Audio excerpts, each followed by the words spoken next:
Hello students, in the previous lecture we had a discussion about the word distance, and now in this lecture we'll discuss about a new term which already I told you in the previous session was it is a speed.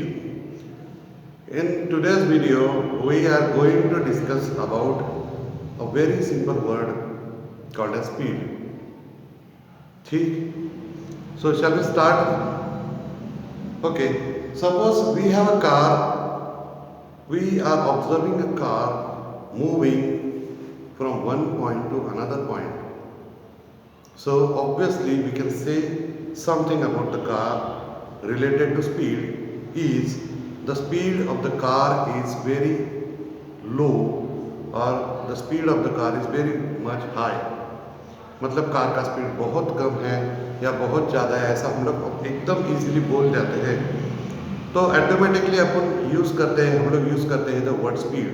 But we actually know the word speed. क्या सच में अपने को speed का पूरा ज्ञान हो गया है, पता है? तो अगर स्पीड का पूरा ज्ञान अपने को कर लेना है, if you want to know everything about speed, then will discuss it in today's video. Okay, see, we'll start it by taking a simple example. Suppose a car is moving from point, let us say point A to point B, and we have given a work to find out the speed of the car.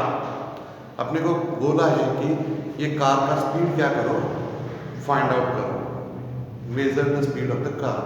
So what we have to do, अपने को दो बातें ध्यान में रखना पड़ेगी. One, distance covered by the car, and second time taken by the car. ठीक है. Suppose a car starts from point A and reaches to point B. Car point A से निकलती है और पॉइंट बी तक पहुंचती है. तो the distance between A to B वो हम लोग मेजर कर लेंगे. Will measure the distance between starting point and finishing point. ये मेजर कर लिया. Let this distance be 100 kilometre. ठीक है. अगर ये स्पीड डिस्टेंस अपने को मिला 100 kilometre, so another thing what will do is we will measure the time. Will measure the time. जब कार स्टार्ट हो गई थी तब से हमने क्या किया, टाइम काउंट करना चालू कर दिया. लेट अस कार अगर 12 बजे चालू हो गई और बी तक पहुंचते कितने बजे, 4 बज गए. सो 12 से लेकर 4 बज गए तो car has taken 4 hours. Car ने 4 आवर इतना टाइम लिया to reach from point A to point B. So हम लोग नोट डाउन कर लेंगे कि कितना टाइम लगा, 4 आवर, कितना डिस्टेंस हुआ, 100 kilometre.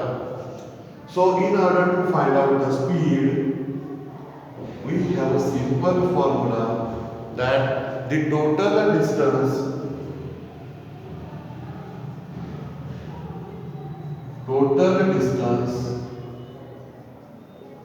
covered upon total time taken.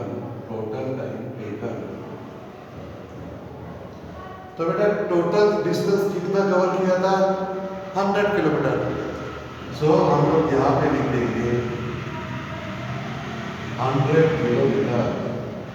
और 100 किलोमीटर तक जाने के लिए कितना हमको वक्त मिल गया. We are taken 4 hours, so time is equals to 4.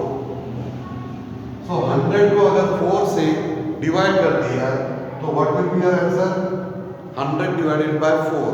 Can you tell me 100 divided by 4 क्या आंसर आएगा? Tell me. Would it be 25? ठीक है. 100 divided by 4 it will be 25. Okay. तो अपना स्पीड तो मिल गया बेटा 25, पर अपने को यूनिट भी बताना है। सो यूनिट बताने के लिए what we will do, will follow the simple rule. See what was that, 100 क्या था, किलोमीटर, और 4 क्या था, आवर्स। तो इसको रीड अपन ऐसा करेंगे 100 किलोमीटर पर आवर, मतलब कार ने 1 आवर में 25 किलोमीटर इतना डिस्टेंस कवर कर लिया है। Got it? सो इसका यूनिट क्या बन गया है, kilometre per hour. So speed of the car can be express as 25 kilometre per hour. ठीक है, you have use all these words. अभी फॉर्मूला तो हमको मिल गया, what is, we have got the definition as well as formula. क्या मिल गया formula, speed is equal to total distance covered divided by total time taken. मतलब अगर कोई किसी चीज का स्पीड अपने को निकलना है तो अपने को फर्स्ट ऑफ ऑल क्या मेजर करना पड़ेगा, distance. The second thing we have to do is we have to calculate the time. Distance को टाइम से डिवाइड कर दिया तो what we will get is a speed. तो अपने को एकदम सिंपल सा फॉर्मूला लिख सकते हैं, speed is equals to distance upon time. Okay, so हम लोग इसका यूनिट भी बता देंगे। यूनिट अपने को बताना है दो सिस्टम में, as I told you in the previous video that one unit is SI, it is also named as a MKS। तो अपने को MKS सिस्टम में क्या यूनिट होना चाहिए ये भी बोलना है, एंड CGS सिस्टम में क्या यूनिट होना चाहिए ये भी अपने को बताना है। सो ये दोनों भी यूनिट अपने को अगर तैयार करने हैं तो कुछ भी ज़्यादा कॉम्प्लिकेटेड करना नहीं है, just observe the formula. Formula देख लिया तो we can derive the unit. ठीक है, see what is the unit of distance, metre. So we write metre. नीचे कौन है बेटा, टाइम है, तो यूनिट ऑफ टाइम कितना है, सेकंड। बीच में ये डिवीजन वाली लाइन है, so will be the division वाली line here. So what has become, it has become metre per second. So speed का यूनिट अपने को मिल गया है metre per second. Alternative unit distance measure करने के लिए दूसरा यूनिट अपने पास कौन सा था, सेंटीमीटर। सो अगर मीटर नहीं यूज करना है तो व्हाट विल यूज, सेंटीमीटर। नीचे कौन है, टाइम, तो विल यूज सेकंड। बीच में ये लाइन है तो ये लाइन ड्रॉ कर देंगे। So we have got another unit called as centimetre per second. लेकिन somebody will ask you कि बेटा यहाँ पे तो सर ने बोला है कि 25 किलोमीटर पर आवर, और ना here we have metre per second और सेंटीमीटर पर सेकंड। सो बेटा speed can be express in kilometre per hour. The same speed can be express in metre per second, and it can also be express in the centimetre per second. So these are the three units which can be used for the measurement of speed. But as far as the numericals are concerned, अपने पास खाली unit express करने के लिए we just have two different methods, and one method is meter per second, MKS, and the other is CGS. अगर कोई problem करने के time पे अपने को अगर कोई यूनिट आता है, that means kilometre per hour आता है ऐसा, तो we have to convert that kilometre per hour into metre per second. Problem करने के टाइम पे while solving the numericals we have to convert the speed kilometre per hour to metre per second. ये conversion अपने को करना पड़ेगा। So what we have got is speed. What is the formula of speed? We'll take the definition first. The total distance covered by the body per unit time is called as speed. Its formula can be given as a distance upon time is known as speed.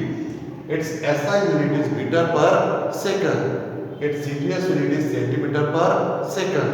And one more important sentence, that it is a scalar quantity. Scalar quantity. So distance was scalar quantity, and from distance we have got the another word, speed. So speed is also a scalar quantity. We don't need any direction for the expression of speed. Okay, I hope you have got all these concepts clear with you. Please go through it in detail. You have given all this material in your book, so go through it seriously. In case of a difficulty, you can let me know your problem. I will discuss it with you and we'll together solve it. So today we'll stop here. I hope you have got it properly. Got it? Thank you.